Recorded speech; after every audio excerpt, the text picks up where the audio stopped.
బేసిక్గా ఏంటంటే ఇప్పటిదాకా ఎప్పుడు మీడియా ముందుకు రాలేదు ఈ సినిమా గురించి అని చెప్పి ఈరోజు మీడియా మీట్ కండక్ట్ చేయడం జరిగింది. సో ఈ సినిమా నేను రాబిన్హుడ్ ఇప్పటిదాకా చేసిన దాంట్లో నాకు స్క్రిప్ట్కి కూడా చాలా మంచి టైం దొరికింది.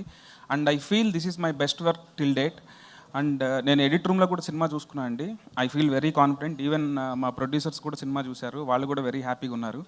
అండ్ నన్ను కథని నమ్మి ఇంత బడ్జెట్ పెట్టిన మైత్రి ప్రొడ్యూసర్స్ నవీన్ గారికి, రవి గారికి థ్యాంక్ యూ సో మచ్ అండి. అట్లాగే నాకు ఎప్పుడైనా నన్ను బ్లైండ్గా ట్రస్ట్ చేసి సపోర్ట్ చేసే నితిన్ అన్న అసలు ఈ సినిమా చేద్దామని అనగానే అసలు చాలా హ్యాపీగా ఓకే చెప్పారు.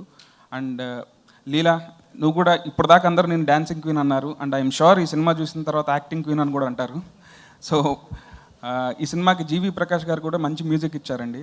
సో ఈ వన్ మోర్ టైం సాంగ్ లాగానే అండ్ దీంట్లో ఒక ఐటమ్ సాంగ్ ఉంది, అది కూడా మా ట్రంప్ కార్డ్ లాగా ఫీల్ అవుతున్నా అండి. సో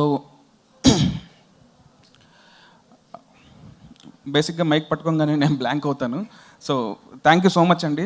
ఇంకా ముందు వాటిల్లో ఇంకొంచెం మాట్లాడుకుందాం. అండ్ డెఫినెట్గా సినిమా మీ అందరికీ నచ్చుతుంది. క్రిస్మస్ హాలిడే మూడ్లో ఒక సెలబ్రేషన్ లాగా ఉండాలని చెప్పే ఈ సినిమా కూడా ఆ టైంలో మేము డిసైడ్ అయ్యాము 25th డిసెంబర్ వెళ్దామని.